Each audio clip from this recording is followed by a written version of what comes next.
श्रद्धेय श्री कलराज मिश्र जी, मैं उनको विनम्र प्रणाम करता हूं। और मेरा ये सौभाग्य है कि जब मैं काशी हिंदू विश्वविद्यालय का कुलपति था तो वो विश्वविद्यालय बोर्ड के माननीय सदस्य के रूप में उसमें भाग लिया कर और उनका बहुत ही मार्गदर्शन हमें मिलता था। उनके बड़े दीर्घगामी लक्ष्य ध्यान में रखते हुए की चर्चा किया करते थे। और मुझे ये भी याद है कि उन्हें माननीय सांसद के रूप में अपनी सांसद निधि से वहाँ का जो हमारा हॉस्पिटल है IMS के अंतर्गत उसमें भी काफी कार्य कराए, जो प्रशंसनीय सराहनीय है। मैं उनकी बुद्धिमत्ता से परिचित हूँ, प्रियता से परिचित हूँ।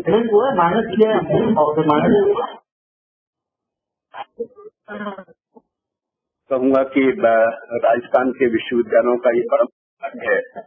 उन जैसे वही लोगों की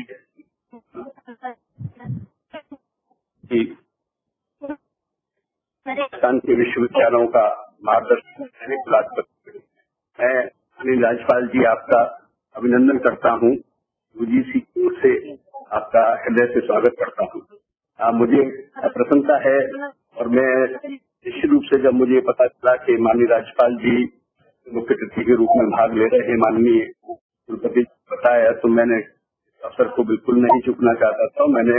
हर इसमें स्वीकृति दी। मुझे ये भी खुशी है कि महाराणा प्रताप कृषि प्रौद्योगिकी विश्वविद्यालय उदयपुर नेतृत्व माननीय श्री नरेंद्र सिंह के रूप में कर रहे हैं। इनका एक बहुत बड़ा लंबा अनुभव है ICR में, और ICR में रहते हुए उन्होंने सभी विश्वविद्यालयों कार्यप्रणाली को देखा है, विशेषकर कृषि विश्वविद्यालयों के संदर्भ में। और अभी उनके पास मोहनलाल सुखाड़िया विश्वविद्यालय का भी कार्यभार माननीय कुलाधिपति ने उन्हें दिया हुआ है। तो इस तरह से जो हमारी कन्वेंशनल यूनिवर्सिटी है, परंपरागत विश्वविद्यालय है, उनका भी दायित्व उनके ऊपर है। तो ये जो दोहरा उनके ऊपर दायित्व है उसका वो निर्वहन बहुत अच्छे से कर रहे हैं। मुझे सबसे पहले तो मैं विश्वविद्यालय की सराहना करना चाहूंगा कि उन्होंने डॉक्टर KN नाग की स्मृति में व्याख्यानमाला का आयोजन किया है, और विषय बहुत ही प्रासंगिक है। और विषय है कि जो COVID-19 है उसके पश्चात शिक्षाओं की भूमिका क्या होगी। अभी तो मुझे लगता है माननीय राज्यपाल जी, क्योंकि जिस तरह से चल रहा है सब कुछ, और जैसा हमारे मेडिकल साइंटिस्ट कह रहे हैं, हमारे वैज्ञानिक बता रहे हैं, ये हमें शायद कोरोना के साथ COVID-19 के साथ जीना सीखना पड़ेगा, और ये लंबे समय तक चलेगा। ऐसा परिदृश्य सामने उपस्थित हो रहा है। इसलिए COVID-19 काल का पश्चात कब शुरू होगा ये भी अभी कह पाना मुश्किल है। मुझे लग रहा है कि अभी के संदर्भ में यदि हम देखते हैं तो ये देखें ये 6 माह 1 वर्ष तक ऐसी स्थिति रहती है तो हमारी शिक्षण संस्थाएं क्या करें, और इससे उबरने के पश्चात जो COVID-19 के काल के पश्चात जो है वो शिक्षा संस्थाओं की भूमिका कैसी हो। मुझे लगता है कि भूमिका तो बहुत निर्धारित है हमारे विश्वविद्यालयों की। विश्वविद्यालयों का कार्य है अध्ययन अध्यापन है, शोध है, अनुसंधान है, और उसके साथ एक्सटेंशन और आउटरीच है। जो कुछ की नॉलेज क्रिएशन, नॉलेज डिसेमिनेशन, ये सब विश्वविद्यालयों का दायित्व है, और इस दायित्व को निभाए रखना है। हम जो विश्वविद्यालय कार्य करते थे और अभी कालखंड में और भविष्य में, इनको करने के तौर तरीके तो मुझे लगता है कि उसमें बदलाव आ रहा है, और वह अवश्यंभावी है। एंड देयरफॉर कुछ जो है एसेंशियल चीजें हैं which are the need of the hour, जिसको हमें ध्यान में रखना पड़ेगा कि हम आज तक अपने विश्वविद्यालयों में COVID-19 से पहले जो कुछ कर रहे थे, ट्रेडिशनल तरीके से, कन्वेंशनल तरीके से अध्ययन अध्यापन, शोध, अनुसंधान और आउटरीच की जो एक्टिविटीज कर रहे थे, उनको हम भविष्य में कैसे जारी रख पाएंगे, और इस पूरे के पूरे समय में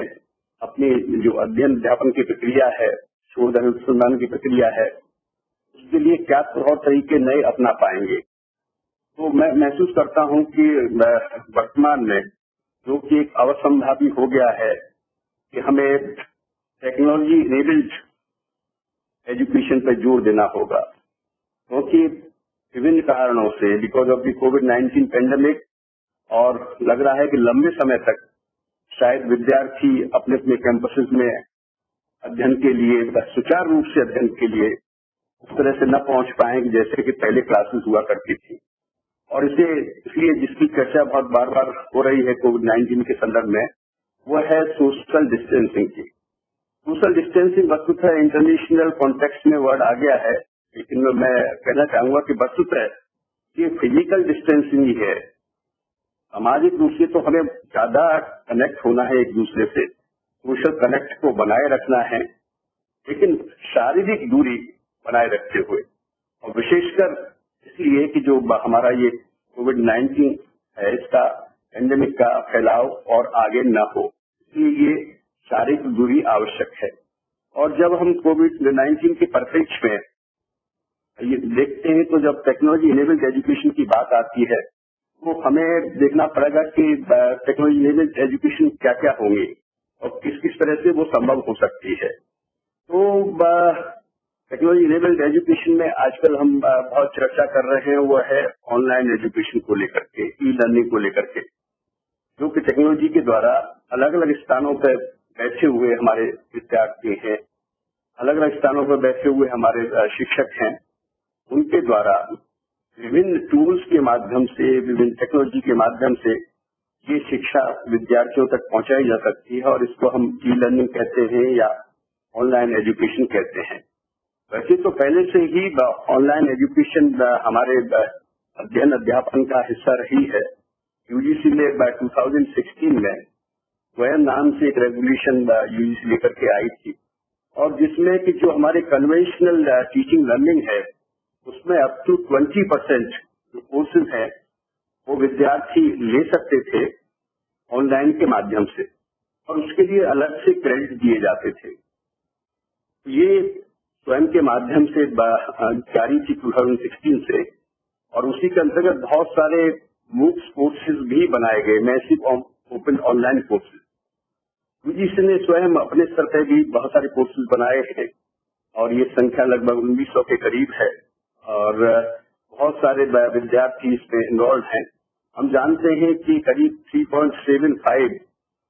करोड़ जो विद्यार्थी हैं वो आज शामिल हैं महाविद्यालय में, विश्वविद्यालय में से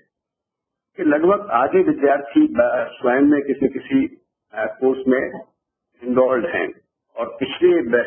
ये जो सत्र है आने वाला है उसके लिए बहुत बड़ी तादाद में विद्यार्थी इसमें इन्वॉल्व हो रहे हैं। तो ये स्वयं की और मूक्स की जो लोकप्रियता है उसका अंदाजा हम लगा सकते हैं, और वर्तमान संदर्भ को ध्यान में रखते हुए यूजीसी ने जो एक पहल की है वो ये अभी हमारे जो कोर्सेज थे वो मुख्य थे अंग्रेजी में थे, उनका हम विभिन्न भाषाओं में ट्रांसलेशन कर रहे हैं। विभिन्न विश्वविद्यालयों से के कुलपतियों से भी मैंने निवेदन किया है इसमें सहयोग देने के लिए, और जल्दी ही विभिन्न भाषाओं में, अलग अलग भाषाओं में ये हमारे उपलब्ध होंगे। इसके अतिरिक्त एक स्वयं प्रभा नाम से हमारे चैनल्स हैं, जिसमें 32 DTH चैनल्स जो कि अवेलेबल हैं, पूरा का पूरा डिवोटेड है टेलीकास्टिंग के लिए और high quality education programmes on 24/7 basis. इसमें संख्या में और वृद्धि करने की मानव संसाधन विकास मंत्रालय के माध्यम से कोशिश की जा रही है, और इंफॉर्मेशन एंड ब्रॉडकास्टिंग मिनिस्ट्री के साथ तादात्म्य स्थापित करते हुए और नए चैनल्स इसमें शुरू हों की कोशिश हो रही है। यूजीसी पहले से ही पीजी पाठशाला नाम से एक पूरा पीजी लेवल के प्रोग्राम्स इसमें हैं, और जिसमें करीब 24,000 मॉड्यूल्स हैं 70 सब्जेक्ट्स में। इसके अलावा एक शोध गंगा नाम से हमारा नेट जो है इंटर यूनिवर्सिटी सेंटर जो कि गांधीनगर में है, इंफॉर्मेशन एंड लाइब्रेरी नेटवर्क, उसके द्वारा एक डिजिटल रिपोजिटरी प्लेटफॉर्म बनाया गया है, जिसके अंतर्गत 2,70,000 जो इंडियन इलेक्ट्रॉनिक थीसिस हैं और डिजर्टेशंस हैं, और वो सभी रिसर्च स्टूडेंट्स के लाभ के लिए वहां पर उपलब्ध हैं। इसके अतिरिक्त एक ई शोध सिंधु करके हमारा प्लेटफॉर्म है, जो कि इंटरनेट, जो कि यूजीसी का हिस्सा है, उसके द्वारा बनाया गया है, जिसके अंतर्गत करीब 10,000 पीयर रिव्यूड जर्नल्स इलेक्ट्रॉनिकली उपलब्ध हैं। ये ऑलरेडी था, लेकिन अब इसमें जब ये कोविड-19 पेंडेमिक हुआ है, उसके बाद सबसे पहला काम जो यूजीसी ने पहल की वो ये कि हमने सभी विश्वविद्यालयों और महाविद्यालयों को पत्र लिखते हुए ये अवगत कराया है कि आज की डेट में MHRD, UGC, consortium for educational communication जैसे सीईसी, जो कि अगेन यूजीसी का हिस्सा है, इन्क्विनेट के द्वारा, नेशनल डिजिटल लाइब्रेरी जो आईआईटी खड़गपुर के द्वारा देखी जाती है, इसके अलावा हमारा IGNOU, Indira Gandhi national open university, इनके द्वारा जो भी ई कंटेंट डेवलप किए गए हैं और आज की डेट में जो अवेलेबल हैं, आज की डेट से मतलब जो मार्च में जैसे ही लॉकडाउन हुआ उस समय अवेलेबल थे, उन सबकी जानकारी हमने विश्वविद्यालय व महाविद्यालयों को दी और उनसे कहा कि इनका उपयोग करें। एक और सबसे बड़ी पहल शुरुआत भी हमने की कि हम माननीय राज्यपाल जी और माननीय कुलाधिपति जी के जो के ध्यान में भी लाना चाहेंगे, और शायद उनको जानकारी भी है कि यूजीसी ने पिछले 1.5 वर्ष में बहुत सारी नई पहल की है और इसमें ये ध्यान रखा है कि हम भविष्य के विश्वविद्यालय कैसे देखना चाहते हैं, हमारे विद्यार्थी भविष्य में कैसे होंगे। यदि हम चाहते हैं कि हमारे विद्यार्थी पर्यावरण और संपोष विकास के प्रति संवेदनशील हों, हमारे विद्यार्थी मानवीय मूल्यों से ओतप्रोत हों, उनका चरित्र निर्माण हो, उनके अंदर राष्ट्र के प्रति गौरव का भाव पैदा हो, वो राष्ट्र की चिंता करें और राष्ट्र निर्माण में अपनी भूमिका को देखते हुए भविष्य में उसके लिए कुछ करने के लिए उनके अंदर जज्बा पैदा हो, ये सब चीजों को भी ध्यान करें। तो उसके लिए हमारे शिक्षकों की भूमिका बदलते हुए परिवेश में कैसी होगी, हमारे शिक्षक और अधिक दक्ष कुशल कैसे होंगे, न केवल अपने अपने विषयों में, बल्कि ये जो बृहद उद्देश्य है शिक्षा के, जिसमें कि हम कहते हैं कि education is for man making, character formation and assimilation of idea, जो कि स्वामी विवेकानंद जी ने कहा। और जब हम एक महात्मा गांधी जी कहा करते थे कि जो कुछ बच्चे के तन, मन और आत्मा में निहित सर्वोत्तम तत्व है, उसका प्रस्फुटन ही शिक्षा है। तो इन सब चीजों को ध्यान में रखते हुए और जो दृष्टि हमारे पूर्वधाओं ने दी है, हमारे महामना पंडित मदन मालवीय जी ने दी है, जो डॉक्टर राधा कृष्णन जी है, जो कुछ हमें स्वामी विवेकानंद जी ने बताया है, इन सबको ध्यान में रखते हुए जब हम शिक्षा की बात करते हैं तो ये बड़े जो उद्देश्य हैं वो भी हमारे नजरों से ओझल न हो, लेकिन उसके साथ साथ जो कुछ विश्व में श्रेष्ठ है, जो कुछ नूतन है, जो कुछ भी नवाचार है, जो कुछ भी टेक्नोलॉजी इनेबल्ड है, उसमें भी हम विश्व से पीछे न रहें, इसको ध्यान में रखते हुए। और जो कि हमारे काशी हिंदू विश्वविद्यालय के संस्थापक भारत रत्न महामना मालवीय जी की भी दृष्टि थी, नूतन और पुरातन का संगम हो, जो कुछ श्रेष्ठ है उसको हम ग्रहण करें, जो हमारा एंशिएंट विस्डम है वहां से जो कुछ अच्छा मिल रहा है उसको हम आगे बढ़ाएं, लेकिन उसके साथ साथ जो कुछ हमें विज्ञान के माध्यम से, तकनीकी और प्रौद्योगिकी के माध्यम से जो कुछ हम देख पा रहे हैं, कर पा रहे हैं, उसको भी उसके साथ जोड़ें। तो आज जो आवश्यकता है, मुझे लगता है कि यही है कि जो दृष्टि हमारी है पूर्वधाओं को, उसको ध्यान में रखते हुए टेक्नोलॉजी का उपयोग हम इस तरह से करें कि हमारे विद्यार्थी उससे लाभान्वित हों, हमारे शिक्षक उससे और ज्यादा दक्ष बने। यूजीसी ने अपनी पहलों में इसका ध्यान रखा है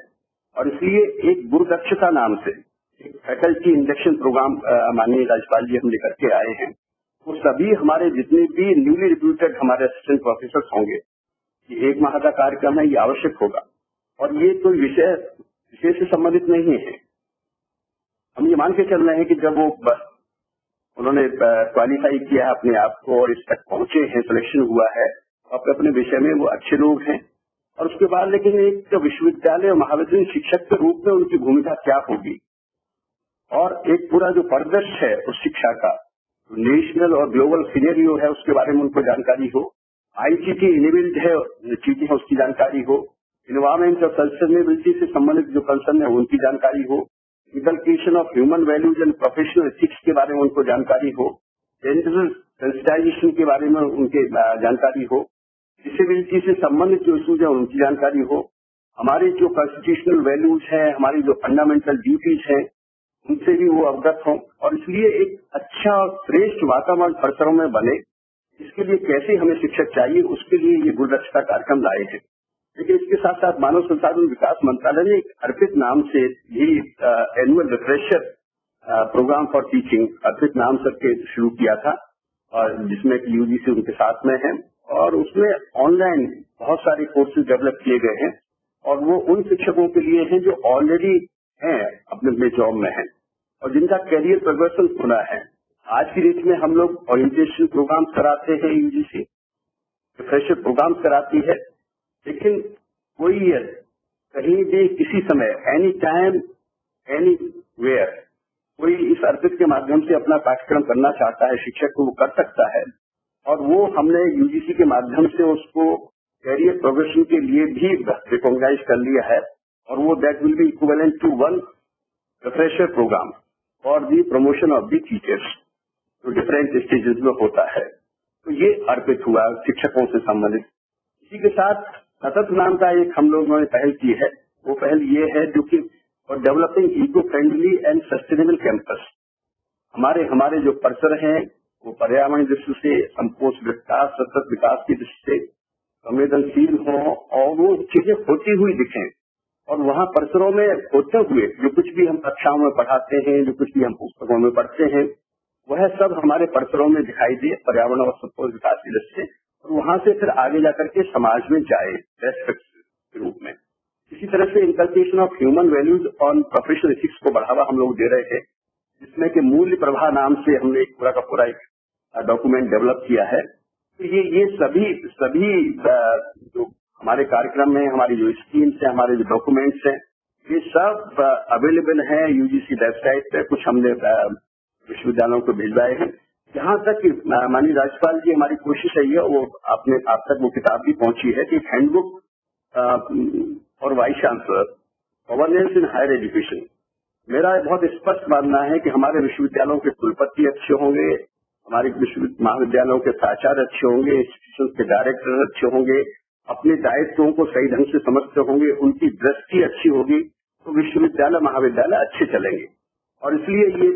गवर्नेंस इन हायर एजुकेशन की हैंडबुक फॉर वाइस चांसलर्स ये हम लोगों ने पब्लिश की है, जिसमें वाइस चांसलर की कार्यों से संबंधित पूरे दायित्वों का उसमें किया हुआ है। रिसर्च पे भी हमारा बहुत फोकस रहा है। नियर पास्ट में हमने पूरा एक स्काई नाम से हम स्कीम लेकर के आए हैं, और वो है ये scheme for transdisciplinary research for developing economy of the India. Basically इसमें यह अभी तक हम क्या कर रहे हैं कि एक शिक्षक का जो विषय है उसी में बार बार वही प्रोजेक्ट्स होते रहते हैं, बार बार उसी में रिसर्च होती रहती है। लेकिन हमने इसमें एक स्लोगन जैसा दिया है कि let us focus on socially relevant, locally need based, nationally important and globally significant researches. तो जो वास्तव में सामाजिक रूप से प्रासंगिक है, राष्ट्रीय दृष्टि से महत्वपूर्ण है और जो वैश्विक दृष्टि से आवश्यक हैं, ऐसे विषय अंतर विषय तरीके से हम विश्वविद्यालयों में लें। अलग अलग विषयों के शिक्षक आपस में मिलकर के शोध अनुसंधान करें, जिससे समाज को, राष्ट्र को और पूरी मानवता के कल्याण के लिए कुछ चीजें उसमें से इमर्ज हो सके। तो ये रिसर्च पर फोकस हमारा रहा है। तो ये कुछ पहले चीजें हैं, लेकिन वर्तमान संदर्भ में वैश्विक महामारी से कोई विश्व का कोई देश छूटा नहीं है। ये जरूर है कि मैं स्पष्ट रूप से इसको रेखांकित करना चाहूंगा। सक्षम हमारे प्रधानमंत्री के सक्षम नेतृत्व में और मार्गदर्शन में जिस तरह से भारत ने एक राष्ट्र के रूप में एकजुट होकर के अपने सभी मतभेदों को बढ़ा करके अब जो कुछ पहल हुई है देश की ओर से, उस सबका स्वागत सभी ने किया है एक जिम्मेदार नागरिक के रूप में। और जिस तरह से हम अभी भी कर रहे हैं संयंत्र रूप से अनुशासित रहते हुए, उससे जो पूरा का पूरा वैश्विक महामारी का जो जितना प्रभाव था वो काफी दूसरे देशों की तुलना में, विशेषकर विकसित जो राष्ट्र है उनकी तुलना में काफी कम है। लेकिन फिर भी खतरा बड़ा है, संकट टला नहीं है। और इसलिए हमें ध्यान में रखना पड़ेगा कि हमें इन सब बातों को ध्यान में रखते हुए विद्यार्थियों का स्वास्थ्य, विद्यार्थियों का जो हेल्थ है, विद्यार्थियों का जो स्वास्थ्य है, विद्यार्थियों का जो भविष्य है, वह सर्वोपरि है। और इसलिए उसमें उसको ध्यान में रखते हुए हमें अपना शिक्षा का समय देखना होगा। ऑर्गेनिक की तरफ बढ़ेगा, जिसमें कि आवश्यक है कि जो हम ऑनलाइन एजुकेशन की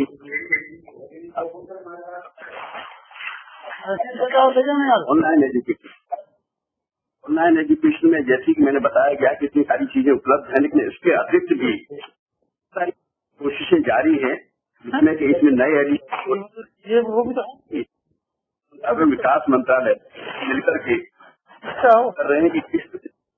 विद्यार्थियों तक पहुंच से सरल हो और अध्ययन अध्यापन में उनकी मदद करे और नए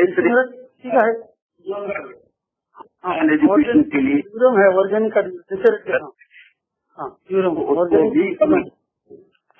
और ऑनलाइन एजुकेशन में ज्यादा से हमारे विश्वविद्यालय करते हैं, सहभागी बन सकें, ज्यादा से ज्यादा विद्यार्थी उससे लाभान्वित। उसके लिए जो हमारा रेगुलेटरी फ्रेमवर्क है, ऑलरेडी जो 2018 का रेगुलेशन है, तो हम पुनः देख रहे हैं और उसमें भविष्य परिवर्तन कर रहे हैं और उससे हमारे विद्यार्थियों को और सबको लाभ मिलेगा। लेकिन मैं यहाँ एक चीज बहुत स्पष्ट रूप से कहना चाहता हूँ कि शिक्षकों की भूमिका हमारे गुरुकुल के समय से लेकर के भारत में महत्वपूर्ण थी, आज भी महत्वपूर्ण है और ऑनलाइन एजुकेशन के समय भी महत्वपूर्ण रहेगी। तो ऑनलाइन हम किसके माध्यम से करेंगे? इसलिए हमारे जो शिक्षक हैं, शिक्षक ही उसमें महत्वपूर्ण भूमिका निभाने वाले हैं। शिक्षकों का ही रोल इम्पोर्टेंट है। They were important, their role is important and their role will be more important and more significant during the e learning and online education, जो कि भविष्य में हमको बढ़ानी है। तो ये इस चीजों को देखते हुए एक तरफ तो हम कोशिश कर रहे हैं कि जितने भी हमारे विश्वविद्यालय हैं, ऐसे कुछ परिवर्तन हम लाने की कोशिश कर रहे हैं। उसमें जो हमारा 20% ऑनलाइन कंटेंट था डिफरेंट कोर्सेज के लिए, जो स्वयं के माध्यम से था, तो स्वयं रेगुलेशन में भी हम परिवर्तन करने जा रहे हैं, जिसमें अप टू 40% हम इसको बढ़ाएंगे ऑनलाइन कंटेंट को। लेकिन उसके अलावा पूरी तरह से ऑनलाइन डिग्री भी हो, इसके लिए भी अलग से जो ऑनलाइन रेगुलेशन है उसमें भी कुछ परिवर्तन करने की कोशिश कर रहे हैं, जिससे ज्यादा से ज्यादा जो अच्छे हमारे विश्वविद्यालय हैं, ग्रेड यूनिवर्सिटीज हैं, उनको भी मौका मिले। तो अभी तो ये शुरुआत हुई थी ऑनलाइन कोर्सेज की, बहुत कम विश्वविद्यालय चला रहे हैं, वो संख्या बढ़े, उसमें विद्यार्थी ज्यादा से ज्यादा हो। लेकिन मुझे लगता है कि एक ब्लेंडेड मोड ऑफ एजुकेशन भी महत्वपूर्ण है। इसके माध्यम से ये हो कि कुछ शिक्षा जो है वो ऑनलाइन के माध्यम से हो और कुछ फेस टू फेस हो क्लासरूम के माध्यम से। और भविष्य में जैसी स्थितियां बनती है कोविड-19 को ध्यान में रखते हुए, उसके हिसाब से चीजों को असेस करना, उसके हिसाब से फिर आगे चीजों को देखना और उसके हिसाब से फिर ऑनलाइन और फेस टू फेस एजुकेशन के बारे में विश्वविद्यालयों को निर्णय लेना, ये मुझे लगता है कि समय की मांग है, वो करना होगा। लेकिन इसके लिए हमारे जो टीचर्स हैं, हमारे जो इंस्टीट्यूशंस हैं, उनको हमें इक्विप करना पड़ेगा, उन्हें हमें फैसिलिटेट करना होगा। हाँ, एक और हमें अपने शिक्षकों की ई लर्निंग में कैपेसिटी बिल्डिंग करनी होगी, जो कि हम यूजीसी भविष्य में करने जा रहा है, जो हमारे ह्यूमन रिसोर्स डेवलपमेंट सेंटर्स हैं उनके माध्यम से, और एमएचआरडी के भी नेशनल रिसोर्स सेंटर हैं उनके माध्यम से। लेकिन उसके साथ साथ बहुत सी मुझे लगता है जिसमें फैसिलिटीज भी डेवलप इंस्टीट्यूशंस को करनी पड़ेंगी। तो our universities, our colleges have to gear up for having those things, जिससे कि इजी तरीके से हम इन चीजों को ला सकें। लेकिन मैंने सभी माननीय कुलपतियों को पत्र लिख करके ये निवेदन किया था और महाविद्यालय के प्राचार्यों को, जो कुछ हमारे यूजीसी के इनिशिएटिव्स हैं, जैसे ही लॉकडाउन शुरू हुआ था, माननीय राज्यपाल जी मैंने पत्र लिखा था और मैंने निवेदन किया था कि ये जिसकी चर्चा मैंने की है पूरा का पूरा 10-12 ऐसे हमारे इनिशिएटिव्स हैं। स्टार्टिंग फ्रॉम एक दीक्षारम नाम से भी हमने कार्यक्रम लॉन्च किया है, जिसमें कि विद्यार्थियों के लिए इंडक्शन प्रोग्राम है। माननीय राज्यपाल जी जानते हैं कि काशी हिंदू विश्वविद्यालय में विद्यार्थी जब आते हैं तो उन्हें बहुत जल्दी ही अवसर मिल जाता है कि वो अपने कुलपति को देख सकते हैं और वो एक ओरिएंटेशन प्रोग्राम होता है स्टूडेंट्स का, बहुत से विश्वविद्यालयों में ये नहीं होता था। तो मैंने ये पहल की कि सभी विश्वविद्यालय और महाविद्यालय इसको करें और शुरू में विद्यार्थियों को एक सहज वातावरण अपने अपने महाविद्यालय विश्वविद्यालयों में मिले। तो गांव से देहात से विद्यार्थी आते हैं और बड़े बड़े शहरों में और बड़े बड़े विश्वविद्यालयों के परिसर में प्रवेश करते हैं। उनके मन में एक भय होता है, एक उनके अंदर बहुत सारी शंकाएं होती हैं, बहुत सी चीजें वो जानना चाहते हैं। तो उनका शुरू में ही ये इंटरेक्शन हो जाए और उसके बाद सहज भाव से वो रहते हुए अपने सीनियर्स के साथ मित्रवत व्यवहार रखते हुए वो अपना विद्याध्ययन करें। तो ये दीक्षारंभ कार्यक्रम भी हमने लॉन्च किया है। तो अब मैं यही कहना चाहूंगा कि वर्तमान में हमारे जो महाविद्यालय हैं वो थोड़ा सा अपने आप को रीओरिएंट करना पड़ेगा, टेक्नोलॉजी इनेबल्ड करना होगा, अपनी कैपेसिटी बिल्डिंग करनी होगी और समय की आवश्यकता को ध्यान में रखते हुए मैं तो एक कदम थोड़ा सा आगे कहना चाहूंगा कि भारत के लिए एक चुनौतीपूर्ण समय तो है, लेकिन इसको हमें अवसर में तब्दील करना चाहिए। हमारी जो भारत की प्राचीन ज्ञान परंपरा है, हमारी जो सांस्कृतिक विरासत है, तो कुछ हमें मिला है। हमारी जो अपने विद्यार्थियों का हम मनोबल बढ़ाए रखें, उनके रोजमर्रा के जो तनाव है उनको दूर करने की कोशिश करें, शिक्षक विद्यार्थियों के साथ मित्रवत व्यवहार करें, गाइड, फैसिलिटेटर, मेंटर के रूप में उनके साथ पेश आएं और हेल्पलाइन वगैरह के माध्यम से जो भी संभव हो सकता है विद्यार्थियों को वो सहयोग प्रदान करें और जो विद्यार्थियों के लिए श्रेष्ठ हो सकता है, जो देश के लिए श्रेष्ठ हो सकता है, वह करने की हम कोशिश करें। शिक्षा जगत हमारे शिक्षकों का विशेषकर मैं आह्वान करता हूं कि इसमें कहीं पीछे न रहें और हम इस चुनौतीपूर्ण समय को अवसर में बदलने की कोशिश करें। मैं माननीय राज्यपाल जी का मैं अभिनंदन करता हूं और माननीय कुलपति जी को मैं धन्यवाद देता हूं, उनके प्रति आभार व्यक्त करता हूं कि उन्होंने ये अवसर दिया। विशेषकर माननीय राज्यपाल जी की उपस्थिति में यहाँ प्रस्तुत होने का धन्यवाद। जय हिंद।